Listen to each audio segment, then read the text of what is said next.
नमस्कार दोस्तों, कालजयी कृतिया में आप सभी का स्वागत है।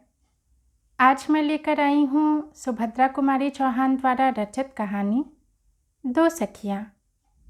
यह कहानी है दो सहेलियों की जिनकी प्रगाढ़ दोस्ती ने ऊंच नीच के सारे बंधनों को तोड़ डाला।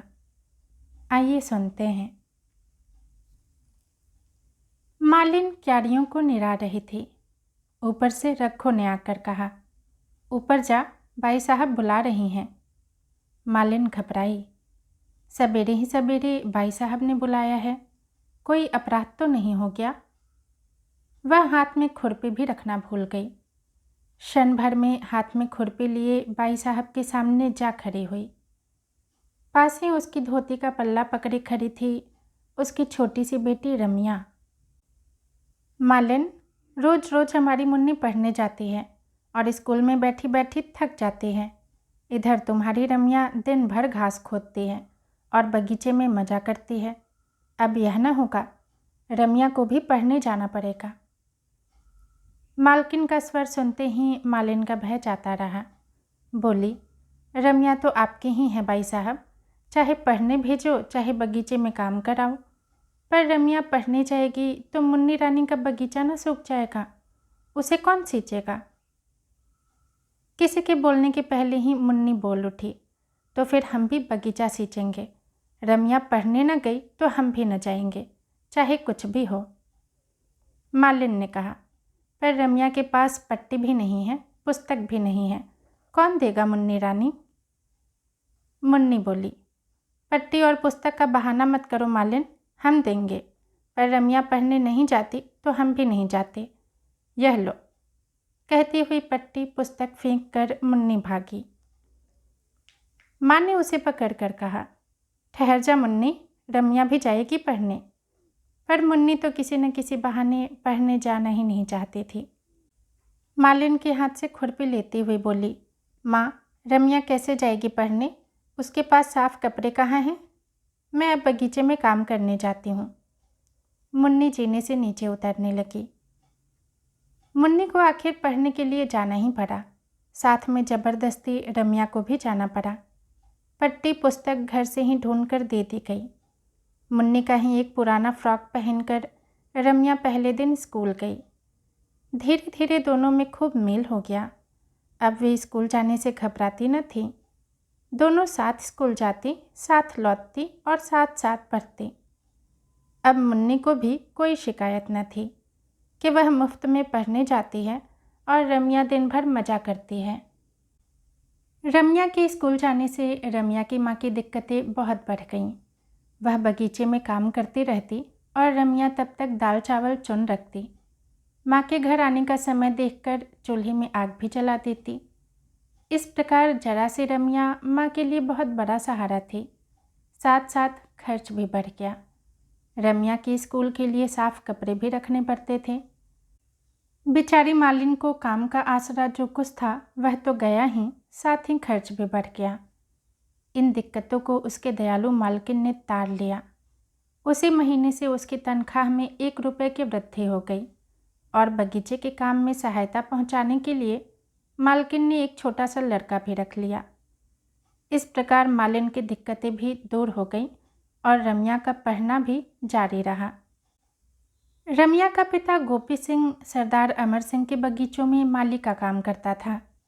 एक बार वह अपने मालिक के साथ शिकार पर गया। वहीं पर वह एक शेर द्वारा मार डाला गया और तब से माली की जगह उसकी स्त्री को दे दी गई। रमिया 3 वर्ष की थी उस समय। तब से माँ बेटी दोनों बगीचे में काम करती थीं और वहीं रहती भी थीं। दिन जाते देर नहीं लगती। देखते देखते लड़कियां बड़ी हो गईं। दोनों जिस दिन से साथ साथ पढ़ने लगी, उनमें सद्भावों के साथ साथ गाढ़ी मैत्री भी हो गई। मुन्नी अपने किसी भी व्यवहार से यह प्रकट न होने देती कि रमिया उसकी आश्रिता मालिन की बेटी है। रात को रामी जरूर माँ के पास सोती थी, बाकी सारे समय मुन्नी उसे नीचे आने ही न देती। इसी साल दोनों ने मैट्रिक की परीक्षा दी है। मुन्नी के पिता मुन्नी के ब्याह की तैयारी में हैं, पर रामी की माता के सामने यह समस्या थी। वह सोच रही थी रामी इतना पढ़ गई है, चाल ढाल बात व्यवहार से वह मुझे अपढ़ की लड़की से जान ही नहीं पड़ती। मैं इसका विवाह कैसे और कहाँ करूँगी। फिर वह सोचती, नहीं विवाह कोई बात नहीं, मेरी रामी स्कूल की मास्टर बनेगी और तब रामी मुझे यहाँ मालिन का काम न करने देगी। तो क्या मैं अपने इतने अच्छे मालिक को छोड़कर चली जाऊँगी। यहाँ मेरी ज़िंदगी बीती है, यहीं मरूँगी भी। रामी दिन भर दूसरी चिंता में घूमा करती थी। उसे माँ के साथ बगीचे में काम करने में लज्जा और संकोच मालूम होता था, पर यह भी न सहा जाता था कि उसकी माँ दिन भर काम करे और वह बैठी रहे। माँ को काम करते देख उसे बड़ी वेदना होती, पर कोई दूसरा उपाय भी तो न था। उसने सोचा परीक्षा फल के निकलते ही चाहे पास हों चाहे फेल, मैं कहीं न कहीं नौकरी कर लूँगी। 15-20 रुपये ही मिलेंगे तो क्या हुआ, माँ को तो दिन भर मजदूरी न करनी पड़ेगी। माँ ने बहुत कष्ट उठाया है, अब वे बूढ़ी हो चलीं, अब उन्हें अधिक दिन कष्ट न सहने दूंगी। और इसी निश्चय के अनुसार उसने कई स्कूलों में प्रार्थना पत्र भी भेज दिए। मुन्नी की खिचड़ी अलग ही पक रही थी। उसे चिंता थी रामी के ब्याह की। वह सोच रही थी कि हम दोनों साथ साथ पढ़ी और बड़ी हुई, मैट्रिक की परीक्षा साथ ही दी और अब विवाह केवल मेरा हो रहा है। रामी का भी तो विवाह होना चाहिए। रामी का विवाह उसकी माँ के किए न होगा और फिर रामी को पढ़ा लिखा कर किसी अपढ़ के गले में बांधना भी कितना बुरा होगा। पिता की लाडली मुन्नी अपने इन उठते हुए भावों को दबा न सकी। एक दिन पिता से बोली, बाबूजी, रामी को तुम्ही ने पढ़ाया लिखाया है, उसके विवाह की फिक्र भी तुम्ही को करनी पड़ेगी। अब उसका विवाह किसी गंवार से तो होगा नहीं। पिता ने आश्वासन के स्वर में कहा, इस विवाह के बाद रामी के ही विवाह का नंबर आवेगा। मैं लड़के की तलाश में हूँ। मुन्नी का भाई जगत सिंह जो इधर 5 साल से विदेश में था, आज आ रहा है। मुन्नी के पिता लड़के को लेने पहले ही बम्बई जा चुके थे। शाम को गाड़ी आएगी। मुन्नी और रामी दोनों सखियाँ बड़ी लगन के साथ जगत सिंह का कमरा सजा रही हैं। मुन्नी बड़ी ही प्रसन्नचित्त और चंचल स्वभाव की लड़की है। वह स्वयं खुश रहना जानती थी और पास रहने वालों को भी खुश रहने के लिए विवश किए रहती थी। भाई की मेज पर एक सुंदर टेबल क्लॉथ बिछाते हुए मुन्नी बोली, देख रामी, मैंने तेरे विवाह के लिए भी पिताजी से कहा है। वह कोई सुंदर सा तेरे ही सरीखा पढ़ा लिखा वर खोज कर तेरा विवाह कर देंगे। और मुन्नी ने एक हल्की सी चपत रामी के गालों पर चढ़ दी। रामी उदासी में बोली, पर मैं तो विवाह करूँगी ही नहीं। मुन्नी हंसते हुए बोली, ऐसा तो मत बोल रामी, तू मुझसे डरती नहीं। मैं कहीं मचल गई तो पिताजी को मेरे विवाह के पहले तेरा विवाह करना पड़ेगा। स्कूल जाने की बात भूल गई क्या? और दोनों हंस पड़ी। अचानक श्रृंगार मेज के पास बड़े आईने में दोनों को अपना प्रतिबिंब दिख पड़ा। मुन्नी कुछ देर तक देखती रही, फिर बोली, रामी, मैं तुझसे गोरी हूँ, पर सुंदर तो तू मुझसे ज़्यादा है। अच्छा देख, तुझसे कह देती हूँ, तू मेरे पति के सामने मत आना। कहीं ऐसा न हो कि वह मुझे छोड़कर तुम्हें पसंद कर ले। मुन्नी को एक धक्का देकर रामी बोली, अब तुम मेरा मजाक मत बनाओ। कहाँ तुम, कहाँ मैं, बहुत फ़र्क है। तुम मुझसे गोरी भी हो, सुंदर भी हो, फिर भी तुम घबराना मत। मैं तुम्हारे पति के सामने न जाऊंगी। तुम्हारे ऊपर उनका जो प्रेम होगा उसका कण भर भी न लूँगी। अब खुश हुई? मुन्नी बोली, पर सुंदर मुझसे ज़्यादा तू ही है। मेरा दिल कहता है और यह दर्पण भी कहता है, जी चाहता है इसे तोड़ दूँ। फिर कुछ ठहर कर बोली, अच्छा भैया को आने दो, जिसे सुंदर कहेंगे बस वही सुंदर है, ठीक है ना? और फिर चाहे बंदर को भी सुंदर कह दें, रामी ने कहा और एक फूलदान में फूल सजाने लगी। दोनों हाथ रामी की पीठ पर धम से पटकते हुए मुन्नी बोली, पर यहाँ बंदर कौन है, तू कि मैं? बोलना।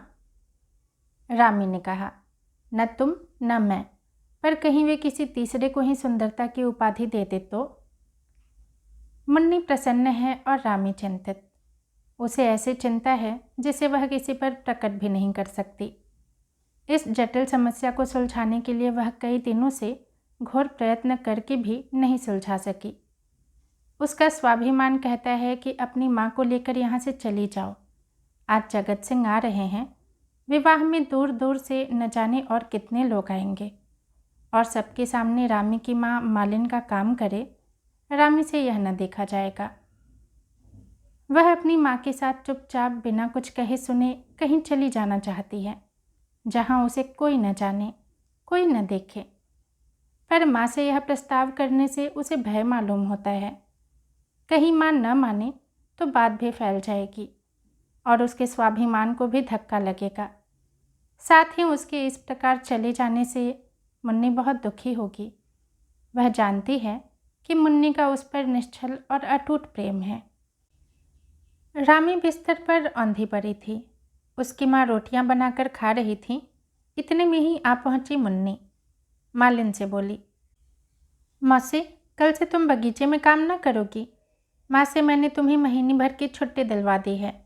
यहाँ ताला लगाकर आज रात से तुम और रामी दोनों को मेरे साथ सोना पड़ेगा। और धीरे से रामी के कान में जाकर बोली, मुझे हल्दी चढ़े कि ना, हल्दी चढ़ी लड़की को अकेली नहीं सोने देते, समझी? फिर जोर से बोली, उठ चल, स्टेशन जाना है। जगत भैया को लेने ना चलोगी? रामी उठकर मुन्नी के साथ चली गई। उसकी एक बहुत बड़ी चिंता दूर हो गई थी, किंतु फिर भी वह स्टेशन न जा सकी। मुन्नी को अकेले ही स्टेशन जाना पड़ा। स्टेशन से जगत सिंह, उसके पिता, मुन्नी और बहुत से लोग जो जगत की अगवानी के लिए स्टेशन पहुंचे थे, घर आए। बहुत देर तक घर में चहल पहल मची रही। जगत कुछ अस्वस्थ था। सबसे विदा लेकर वह सोने के लिए अपने कमरे में आया। कपड़े उतारकर लेट गया। वह सचमुच थका हुआ था, किंतु एक ही मिनट बाद आंधी के झोंके की तरह दोनों दरवाजों को फटाफट खोलती हुई मुन्नी पहुंची।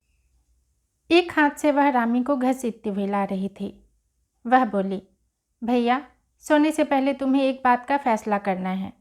सच सच कहना, मैं ज़्यादा सुंदर हूँ कि यह? जगत हंस पड़ा। बोला, मुन्नी, तू अभी तक मेरी बच्ची ही है। जा, मुझे सोने दे, मैं थक गया हूँ। और वह करवट बदलकर सो गया।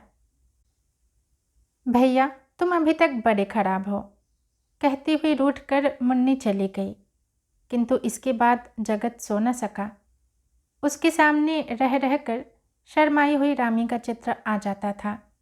वह यही निर्णय न कर सकता था कि यह लड़की कौन है। विवाह में दूर दूर के बहुत से संबंधी रिश्तेदार आए होंगे। मुमकिन है उन्हीं में से किसी की लड़की हो, पर इसे तो जगत ने कभी देखा है। चेहरा पहचाना हुआ सा लगता है। जिस बात का उत्तर वह मुन्नी को न दे सका था, वही उत्तर बराबर उसके दिमाग में चक्कर काट रहा था। कितनी सुंदर लड़की है। सुंदर आभूषणों का अभाव उसकी सुंदरता में कमी नहीं ला सका।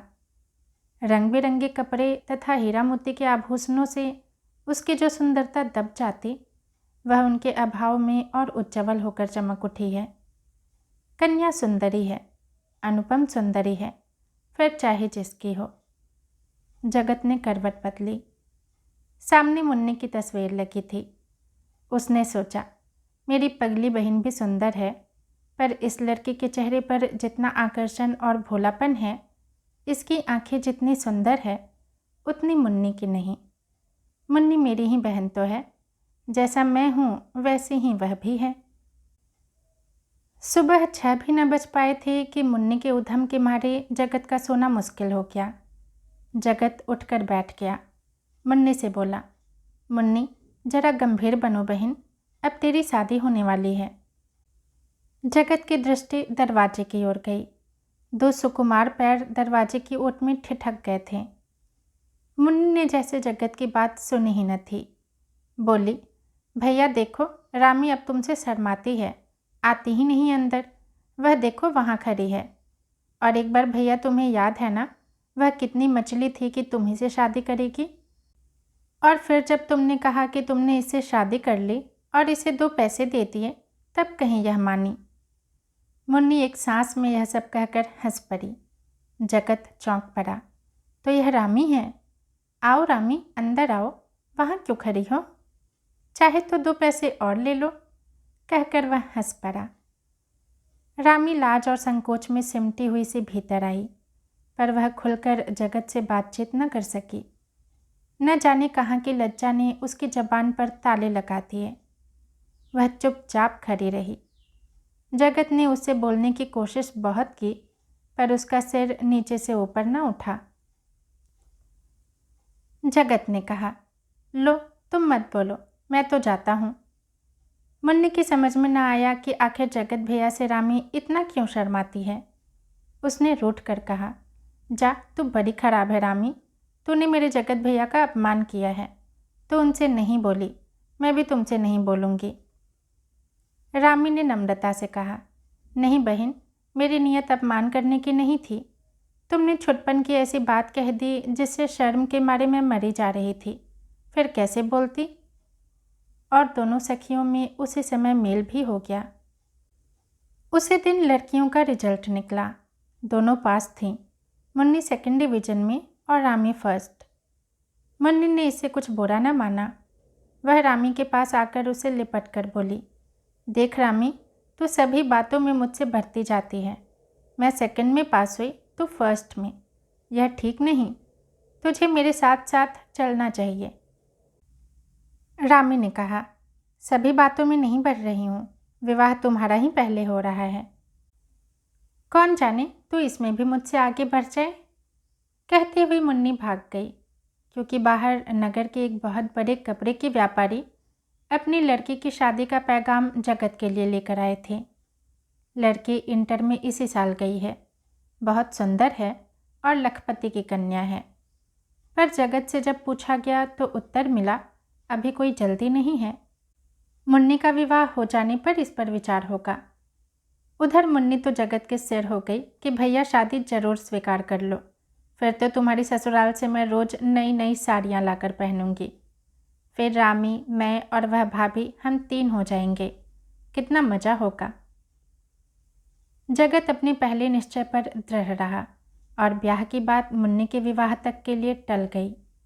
स्वयं सरदार अमर सिंह को भी अभी बेटे के विवाह की कुछ जल्दी न थी।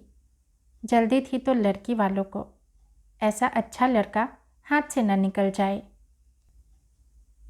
रामी जगत के कमरे से फूलदान लेकर बाहर आ रही थी कि इतने में वह पहुंच गया। वह कई दिनों से रामी से एकांत में कुछ बात करना चाहता था।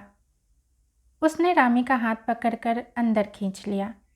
बोला, रामी ठहरो, मुझे तुमसे कुछ बात करनी है। रामी घबरा गई, इधर उधर देखते हुए बोली, आप मेरा हाथ छोड़ दीजिए, कोई देख लेगा। जगत बोला, पर तुम ठहरोगी, जाओगी तो नहीं? रामी का स्वर कांप रहा था। वह बोली, ठहरूंगी, पर पहले आप मेरा हाथ तो छोड़ दीजिए। रामी का हाथ छोड़ जगत दरवाजे के पास रास्ता रोक कर खड़ा हो गया और बोला, रामी, मेरे पास भूमिका बांधने का समय नहीं है। मैं तुमसे विवाह करना चाहता हूँ, तुम्हें स्वीकार है? रामी कांप उठी। उसने कहा, पर यह कैसे हो सकता है? मैं मालिन की लड़की हूँ और आप क्षत्रिय। फिक्र मत करो, मैं केवल तुम्हारी राय जानना चाहता हूँ। अब रामी कैसे बोले? सिर नीचा करके वह खड़ी रही, पर अनुभवहीन जगत क्या जाने कि यह मौन स्वीकृति का सूचक है। वह अधीर होकर बोले, रामी, उत्तर दो, हाँ या ना। मैं तुम्हारे मुंह से सुनना चाहता हूँ। तुम खुशी से स्वीकार कर लोगी तो ठीक है, इनकार करोगी तो मैं तुम पर किसी प्रकार का दबाव न डालूंगा। सच्चे आदमी की तरह मैं तुमसे पूछता हूँ, क्योंकि मैं तुमसे विवाह करना चाहता हूँ, पर तुम्हारी अनुमति से, तुम्हारी इच्छा के विरुद्ध नहीं। रामी फिर चुप। जगत से रहा न गया। उसने फिर रामी का हाथ पकड़ लिया और बोला, रामी, मेरा भविष्य तुम्हारे उत्तर पर निर्भर है। बोलो, तुम्हारी इच्छा के खिलाफ मैं तिल भर इधर उधर न जाऊंगा। बोलो, तुम्हें स्वीकार है? मैं बहुत पहले ही स्वीकार कर चुकी हूँ, कहती हुई हाथ छुड़ाकर रामी भाग गई और सीधी जाकर अपनी माँ की खाट पर लेट रही। उसने मन ही मन कहा, रामी के चंडी ठाकुर, तुम ही रामी को भुला देते तो रामी का दुनिया में कौन रह जाता। जगत ने अपना निश्चय पिता से कहा। पिता के पास काफ़ी पैसा था, रुपयों का उन्हें लोभ न था। फिर वे स्वयं रामी को बहुत चाहते थे। इस बात पर किसी को कुछ ऐतराज हुआ तो जगत की माँ को। वे किसी बड़े आदमी से ही संबंध जोड़ना चाहती थीं। एक मालिन के लड़के से ब्याह कर उनके दृष्टिकोण से समाज में उनकी प्रतिष्ठा बढ़ने की जगह कम हो जाएगी। पर उनके कुछ न चली। एक ही मंडप में, एक ही लग्न में रामी का विवाह जगत से और मुन्नी का विवाह शांति स्वरूप से हो गया। दोस्तों, कहानी यहीं समाप्त होती है। यदि पसंद आई हो तो लाइक करें, कमेंट करें और चैनल को सब्सक्राइब भी ज़रूर करें। धन्यवाद।